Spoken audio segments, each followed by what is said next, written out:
Hello, ഇന്ന് ഞാനിവിടെ fish മോളിയാണ് ഉണ്ടാക്കുന്നത്. വീഡിയോ കണ്ടപ്പോൾ തന്നെ മനസ്സിലായി കാണുമല്ലേ. അപ്പത്തിൻ്റെ കൂടെയോ പുട്ടിൻ്റെ കൂടെയോ ചോറിൻ്റെ കൂടെയോ ഒക്കെ കഴിക്കാൻ പറ്റിയ രീതിയിലുള്ളൊരു ഫിഷ് മോളിയാണ് ഇവിടെ ഉണ്ടാക്കുന്നത്. വളരെ ടേസ്റ്റിയാണ്. ഈ ഫിഷ് മോളി ഉണ്ടാക്കുമ്പോൾ ഇതുപോലെ ഒന്ന് ഉണ്ടാക്കി നോക്കിയേ. അപ്പോൾ ഞാനിവിടെ ഫിഷ് മോളി ഉണ്ടാക്കുന്നതിനായിട്ട് ഇത്രയും മീൻ ക്ലീനാക്കി വരഞ്ഞെടുത്തിട്ടുണ്ട്.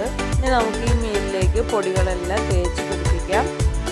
അപ്പോൾ അതിനായിട്ട് 2 ടേബിൾ സ്പൂൺ മുളക് പൊടിയും 1 ടേബിൾ സ്പൂൺ കുരുമുളക് പൊടിയും 2 ടീസ്പൂൺ മഞ്ഞൾപ്പൊടിയും എടുത്തിട്ടുണ്ട്. ഇനി അതിലേക്ക് ആവശ്യത്തിന് ഉപ്പും കൂടി ഇട്ട് കൊടുക്കാം. ഉപ്പിട്ട് കൊടുത്തതിന് ശേഷം ഞാൻ കുറച്ച് പച്ച വെളിച്ചെണ്ണയും കൂടി ഒഴിച്ചു കൊടുക്കുന്നുണ്ട്. എന്നിട്ട് നമുക്ക് ഈ പൊടികളും വെളിച്ചെണ്ണയിലും നല്ലപോലെ മിക്സ് ചെയ്തെടുക്കണം. മീൻ വറുക്കാനായിട്ട് നമ്മൾ പൊടികൾ എടുക്കുമ്പോൾ ഇതുപോലെ വെളിച്ചെണ്ണയിൽ നല്ലപോലെ മിക്സ് ചെയ്തിട്ട് തേച്ച് പിടിപ്പിച്ച് കഴിഞ്ഞാൽ പെട്ടെന്ന് തന്നെ പൊടികളെല്ലാം അതിനകത്തേക്ക് പിടിക്കും. നല്ല ടേസ്റ്റി ആയിരിക്കും. ഇനി നമുക്കിത് ഓരോന്നിനെ എടുത്തിട്ട് ഇതുപോലെ നല്ലപോലെ തേച്ച് പിടിപ്പിക്കണം. മീനിൻ്റെ എല്ലാ ഭാഗത്തും ആകത്തക്ക രീതിയിൽ തേച്ച് പിടിപ്പിക്കണം കേട്ടോ. ഇതുപോലെ എല്ലാ മീനിലേക്കും തേച്ച് പിടിപ്പിക്കാം.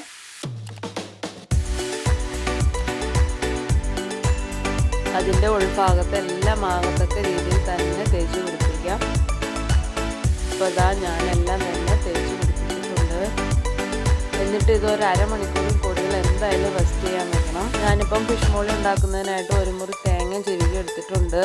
അതിൻ്റെ പാല് പിഴിഞ്ഞെടുക്കണം. ഇനി നമുക്ക് ഫിഷ് മോളി ഉണ്ടാക്കുന്നതിനായിട്ട് 3 തക്കാളിയും 2 സവാളയും 3-4 പച്ചമുളകും അതുപോലെ ഇഞ്ചിയും വെളുത്തുള്ളിയും ചുവന്നുള്ളിയും എടുത്തു വെച്ചിട്ടുണ്ട്.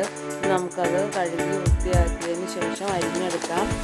ഞാനിപ്പോൾ അതിൽ നിന്നും തക്കാളി ഇതുപോലെ ചെറുതായിട്ട് അരിഞ്ഞെടുത്തിട്ടുണ്ട്. സവാള ഇതുപോലെ സ്ക്വയറായിട്ട് അരിഞ്ഞെടുക്കാം. ഇഞ്ചിയും വെളുത്തുള്ളിയും ചുവന്നുള്ളിയും ഇതുപോലെ ചതച്ചെടുക്കണം. 1 തക്കാളി നമുക്ക് ഇതുപോലെ അരിഞ്ഞെടുക്കാം. ഇപ്പോൾ അതാ മീനിലേക്ക് എല്ലാം പിടിച്ചിട്ടുണ്ട്. 1 മണിക്കൂറായിട്ടുണ്ട്. ഞാനിതൊന്ന് ഫ്രൈ ചെയ്യാനായിട്ട് പോവുകയാണ്. പാൻ അടുപ്പത്ത് വെച്ചതിന് ശേഷം നമുക്ക് ആവശ്യത്തിനുള്ള വെളിച്ചെണ്ണ ഒഴിച്ചു കൊടുക്കാം. അപ്പോൾ വെളിച്ചെണ്ണ നല്ലപോലെ ചൂടായി വരുമ്പോൾ നമുക്ക് മീനുകൾ ഓരോന്നായി ഇട്ട് കൊടുക്കാം. അതിനുശേഷം നമുക്കൊന്ന് ഫ്രൈ ചെയ്തെടുക്കണം. ഒരുപാട് അങ്ങ് വറുത്തെടുത്തില്ലെങ്കിലും കുഴപ്പമില്ല, ഒരു മുറുക്കം കിട്ടണം. അതുപോലെ വറുത്തെടുത്താലും മതി. ഇനി അത് ഇഷ്ടമല്ലാത്തവർ നല്ലപോലെ വറുത്തെടുത്താലും നല്ല ടേസ്റ്റ് ആയിരിക്കും കറിക്ക്. അപ്പോൾ ഇതിൻ്റെ ഒരു സൈഡ് വെന്ത് കഴിയുമ്പോൾ അതൊന്ന് മറിച്ചിട്ട് കൊടുത്ത് ബാക്കിയും കൂടി നമുക്കൊന്ന് ഫ്രൈ ചെയ്തെടുത്ത് അങ്ങനെ എല്ലാ മീനുകളും നമുക്കൊന്ന് ഫ്രൈ ചെയ്യാം. ഞാനിപ്പോൾ ഇതാ എല്ലാം തന്നെ മറിച്ചിട്ടെടുത്തിട്ടുണ്ട്. ഇനി ആ സൈഡും കൂടി വെന്ത് കഴിയുമ്പോൾ നമുക്ക് കോരിയെടുക്കാം. ഞാനിപ്പോൾ എല്ലാ മീനുകളും തന്നെ വറുത്തെടുത്തിട്ടുണ്ട്. ഇനി നമുക്ക് മീൻ വയ്ക്കുന്ന ഒരു ചട്ടി അടുപ്പത്ത് വയ്ക്കാം. അതൊന്ന് ചൂടായി വരുമ്പോൾ നമുക്ക് ഈ വറുത്തെടുത്ത വെളിച്ചെണ്ണ ഇല്ലേ, മീൻ വറുത്ത വെളിച്ചെണ്ണ തന്നെയാണ് ഞാൻ ഒഴിച്ചു കൊടുക്കുന്നത്. അത് നമുക്ക് കറിക്ക് ആവശ്യത്തിന് ഒഴിച്ചു കൊടുക്കാം. അത് ഇല്ലെങ്കിൽ നല്ല വെളിച്ചെണ്ണ ഒഴിച്ചു കൊടുത്താലും മതി. ഞാനിപ്പോൾ അത് തന്നെയാണ് എടുക്കുന്നത്. അതൊന്ന് ചൂടായി വരുമ്പോൾ അതിലേക്ക് നമുക്ക് ചതച്ച് വെച്ച ഇഞ്ചിയും വെളുത്തുള്ളിയും ചുവന്നുള്ളിയും കൂടി ഇട്ട് കൊടുക്കാം. നല്ലപോലെ മൂത്ത് വരുന്നവരേക്കും നമുക്കിതൊന്ന് ഇളക്കി കൊടുക്കാം. മീൻ വറുത്ത വെളിച്ചെണ്ണ തന്നെ ചൂടാറുന്നതിന് മുമ്പ് നമ്മൾ ഉപയോഗിക്കുകയാണെങ്കിൽ വളരെ ടേസ്റ്റി ആയിരിക്കും കറിക്ക്. ഇപ്പോൾ ഇതാ ഇത് നല്ലപോലെ മൂത്ത് വന്നിട്ടുണ്ട്. ഇനി നമുക്ക് അരിഞ്ഞ് വെച്ച സവാളയും പച്ചമുളകും ഇട്ട് കൊടുക്കാം. സ്ക്വയറായിട്ട് തന്നെ അരിഞ്ഞെടുക്കണം കേട്ടോ. ഇനി ഇത് നമുക്കൊന്ന് അത്യാവശ്യം വഴണ്ട് കിട്ടുന്നവരെ ഇളക്കി കൊടുക്കാം. ഇനി കുറച്ച് കറിവേപ്പിലയും കൂടി ഇതിനകത്തേക്ക് ഇട്ട് കൊടുക്കാം. സവാള ഈ ഒരു ഭാഗമായി കഴിയുമ്പോൾ നമുക്ക് അരിഞ്ഞു വെച്ച തക്കാളി ഇട്ട് കൊടുക്കാം. തക്കാളി നല്ലപോലെ വെന്ത് കിട്ടുന്നവരെ നമുക്കിതൊന്ന് ഇളക്കി കൊടുക്കാം കേട്ടോ. ഈ സമയത്ത് ഇതുപോലെ തക്കാളിയൊക്കെ ഇട്ട് കൊടുത്ത് ഉണ്ടാക്കുമ്പോൾ നല്ല ടേസ്റ്റി ആയിരിക്കും. നമുക്കിതൊന്ന് മൂടി വെച്ച് വേവിക്കാം. ഇനി നമുക്ക് ഇതിലേക്ക് 1 ടേബിൾ സ്പൂൺ മല്ലിപ്പൊടിയും 1 ടീസ്പൂൺ മുളക് പൊടിയും കുറച്ച് മസാലയും അതുപോലെ കുരുമുളക് പൊടിയും കൂടി ഇട്ട് കൊടുക്കുന്നുണ്ട്. ഇനി നമുക്ക് ഇതിലേക്ക് അത് ഇട്ട് കൊടുക്കാം പൊടികൾ. ഞാൻ പൊടികളുടെ പച്ചമണമൊക്കെ ഒന്ന് മാറി വരുന്നവരേക്കും നമുക്കിതൊന്ന് ഇളക്കി കൊടുക്കണം.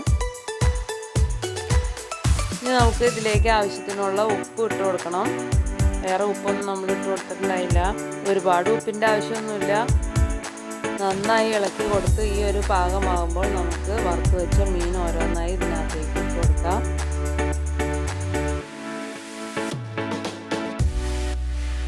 മീനൊക്കെ പൊടിഞ്ഞു പോകാതെ സൂക്ഷിച്ചിട്ട് കൊടുക്കണേ. പതിയെ പതിയെ ഇട്ട് കൊടുക്കണം.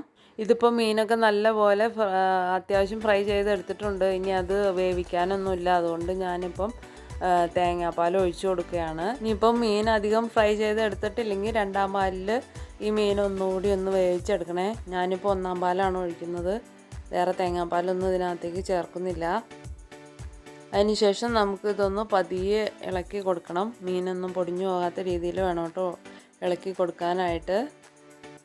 ഇനി ഇതിന് മുകളിലേക്ക് നമ്മൾ ഈ ഷേപ്പിൽ അരിഞ്ഞു വെച്ചിരിക്കുന്ന തക്കാളി ഓരോന്നായി ഇട്ട് കൊടുക്കാം. ഇതാണ് ഇതിൻ്റെ മെയിനായിട്ടുള്ള ടേസ്റ്റ് എന്ന് പറയുന്നത്. അതും കൂടി ഇട്ട് കൊടുത്ത് നല്ലപോലെ തിളപ്പിച്ചെടുക്കണം. കുറച്ച് കറിവേപ്പിലയും കൂടി ഇട്ട് കൊടുക്കാം. മല്ലിയിലൊക്കെ ഉണ്ടെങ്കിൽ അതും കൂടി ഇട്ട് കൊടുത്താൽ വളരെ ടേസ്റ്റി ആയിരിക്കും. ഞാനിപ്പോൾ അതൊന്നും ഇട്ട് കൊടുക്കുന്നില്ല.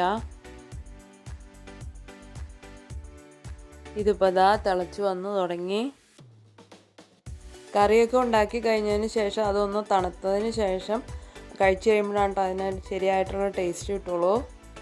ഇതുപോലെ തിളച്ച് തുടങ്ങുമ്പോൾ നമുക്ക് ഈ തക്കാളിയൊക്കെ പതിയെ ഒന്ന് ആ തേങ്ങാപ്പാലിലേക്ക് ഒന്ന് പതിയെ മുക്കി കൊടുക്കണം. എന്നാലാണ് അത് കൂടി ഒന്ന് വെന്ത് കിട്ടുള്ളൂ.